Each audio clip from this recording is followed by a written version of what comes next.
What is a woman? Does it really matter? So could I be a woman if I wanted to be? Yes. Okay. A woman is a person who identifies as a woman. Okay. That's the answer. It's that simple. Yeah. That's simple. It's that simple. We're at the Women's March. What is a woman? Everyone. Everyone is a woman? You know what? Shut the f up. What is a woman?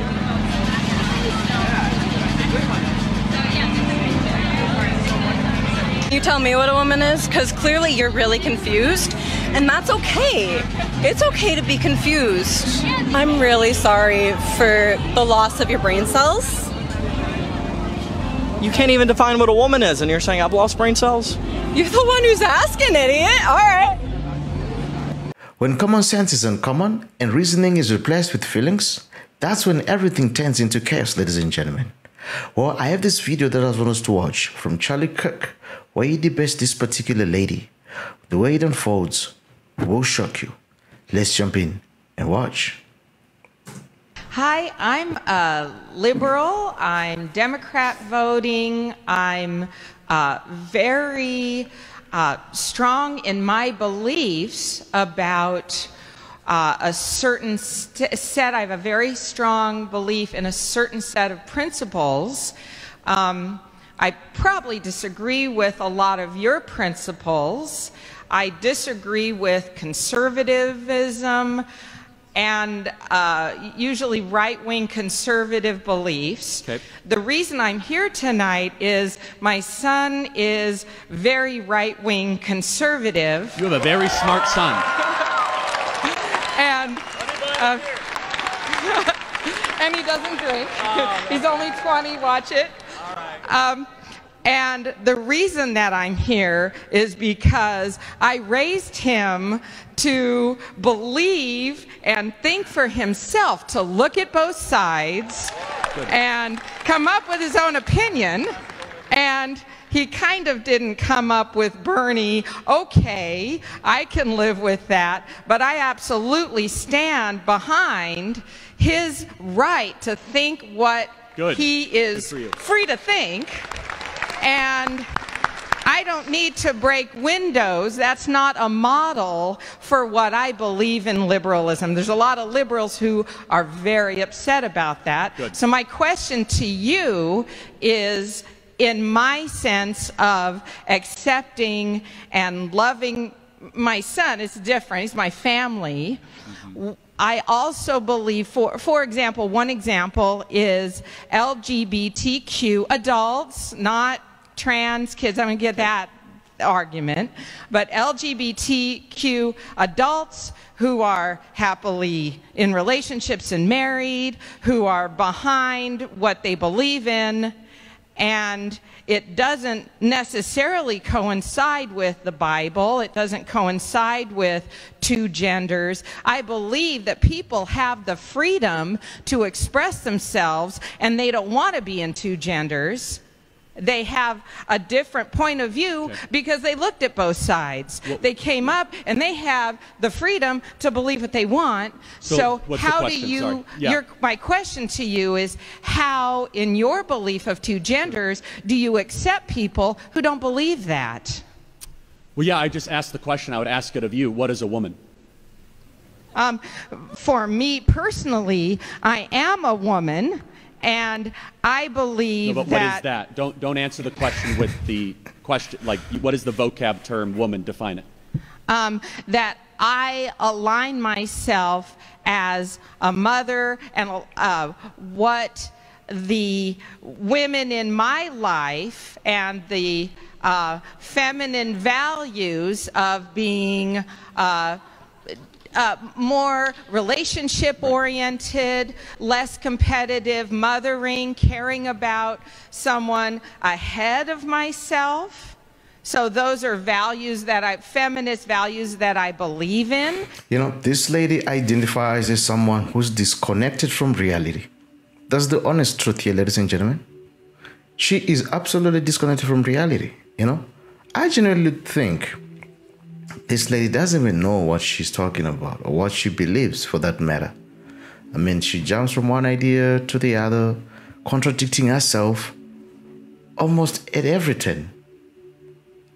She sounds, I mean, it's as if she's just saying whatever sounds good at the moment without any real conviction of those statements, you know? It's crazy. It's crazy. Because this is another great example of cognitive dissonance.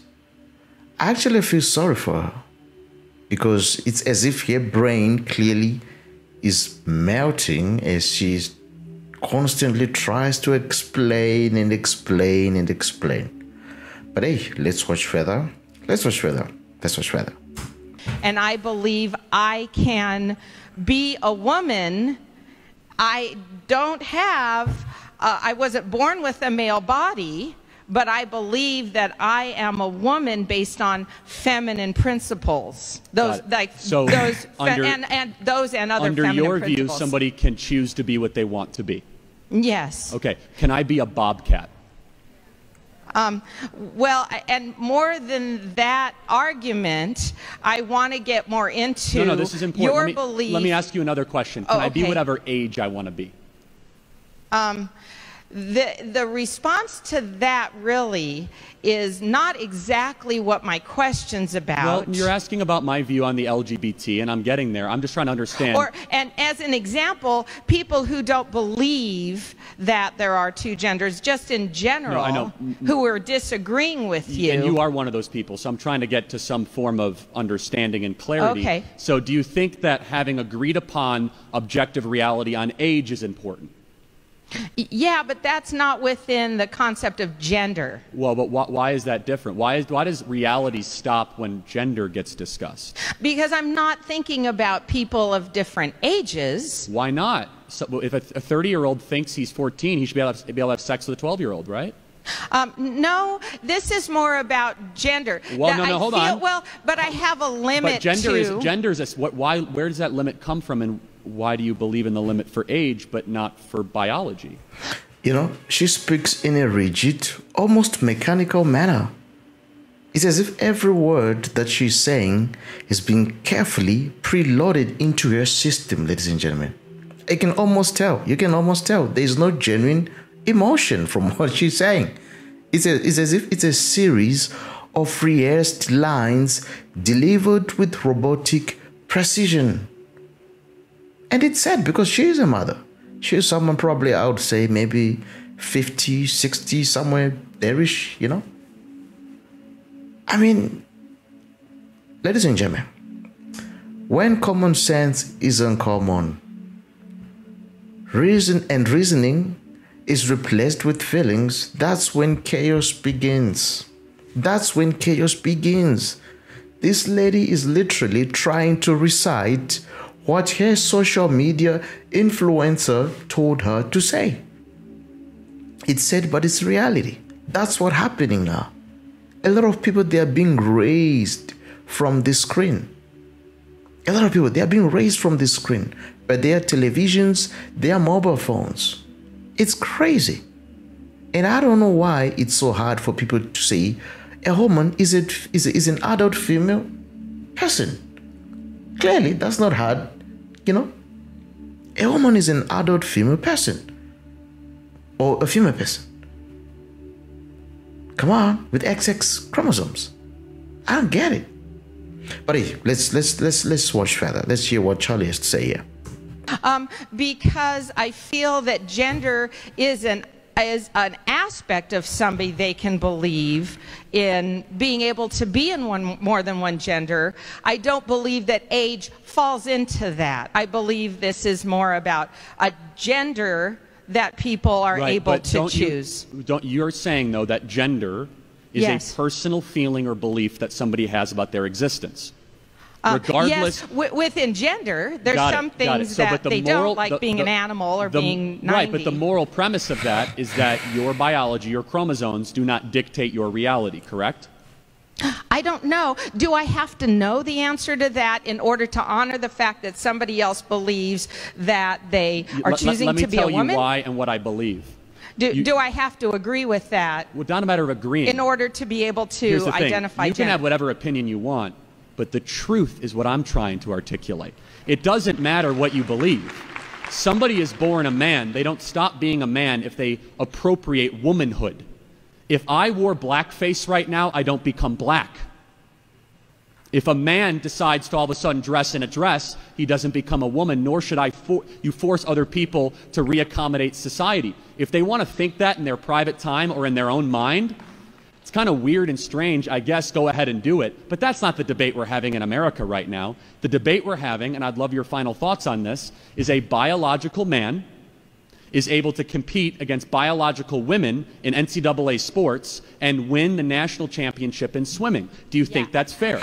You know, before she comes in, I just want to say that Charlie is an epitome of professionalism and integrity.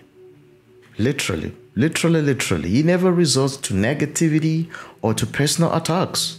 No, he doesn't. He always maintains a respectful and uplifting tone in all his discussions. I've noticed this, ladies and gentlemen. Yes, the way he argues, you know, it's not driven by emotional bias or trying to shame someone. No, but it's always rooted in facts, making the perspective compelling, or to his perspective compelling. I've noticed this. Yeah, and constantly he upholds that standard of excellence, you know, and that's a wonder to behold. Yeah. Well, let's hear the lady respond now. I don't think that's not part of my personal beliefs. Okay, so let's maybe just go for gay and lesbian couples who are successful. I mean, just because I really want to know the answer, and I kind of know where that's headed, and I don't agree about men playing in women's sports or... Hey, we agree on that. So yeah, so I agree with that. You understand that the liberals that you identify with call you a bigot for that belief, right? Not the liberals that are my friends, and not all liberals believe that. Yeah, that's shocking. I'd love to meet them. So, secondly, though, on the other part, they're all in their 60s. But let me, my friends. On the LGBT thing, and I want to get to as many questions as possible. Yeah. What does somebody's own personal sexual orientation have to do with lumping in a bunch of letters with somebody that is suffering from gender dysphoria? Those are two separate issues. Don't you think we should divide them?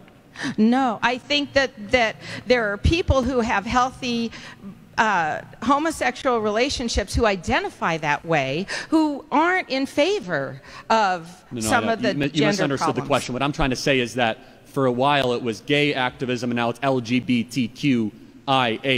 It just keeps on growing, and this kind of social contagion of left-wing activism. Let me just tell you my position very clearly. Okay, everybody's made in the image of God. That's my first premise. We all have a soul. You could disagree with that. The American founders believed every single human being had a soul, and that is a fact. I believe that marriage is an institution and a tradition that should be between one man and one woman.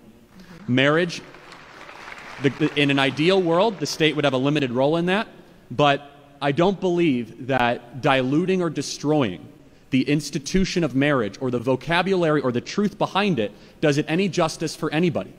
And you must understand what a word means and what is the purpose of that word. And having been married, I can understand that marriage is about opposites getting along to do something bigger than themselves. The big issue in the gay marriage debate, and some conservatives disagree, is that you don't have two opposites. You have two alikes that are coming, two people that are alike coming together. That's not what marriage is. You could call it something else. That's not marriage. In fact, I think it actually destroys and diminishes the beautiful institution of... Yeah, that's absolutely correct from Charlie there. You know, ladies and gentlemen, we live in a fallen world. We live in a fallen world that is made by sin, brokenness, and suffering. You see? That's just a fact. That is just a fact.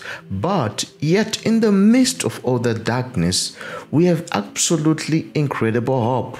There is hope. You see? And thank God because of his boundless love and mercy, he sent Jesus Christ as the sacrifice to die for us and to give us life in return. And all we need to do now is to invite him into our lives and have him take the lead. That's what we need to do. That's it.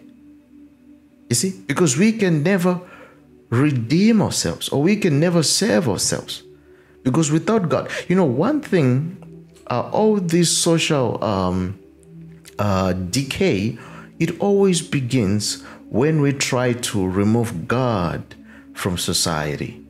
That's when the decay begins or starts. Always. Always. And that's terrible. That's terrible. It shouldn't be that way.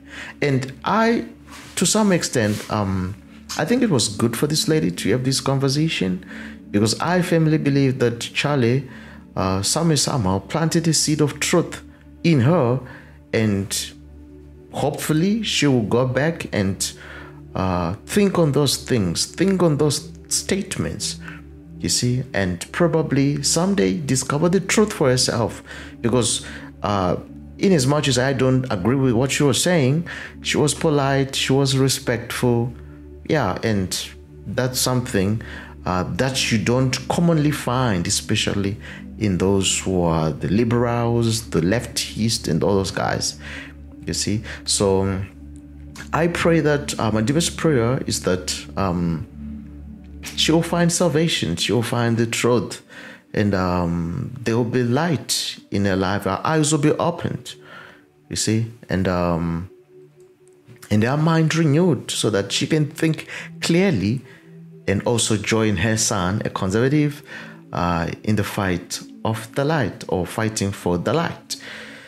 And once again, I thank God for Charlie. Always pray for him, for wisdom, for knowledge, for understanding, that it continues to grow in his life, and also throughout America, American campuses, and everywhere else, literally, ladies and gentlemen. And that's pretty much one of the reasons I share these videos with you and with everyone, so that more people can get to discover the truth and also lead a peaceable life, you see. Thank you so much for watching. If you enjoyed this video, be sure to watch the next one. I will see you. It's bye-bye for now.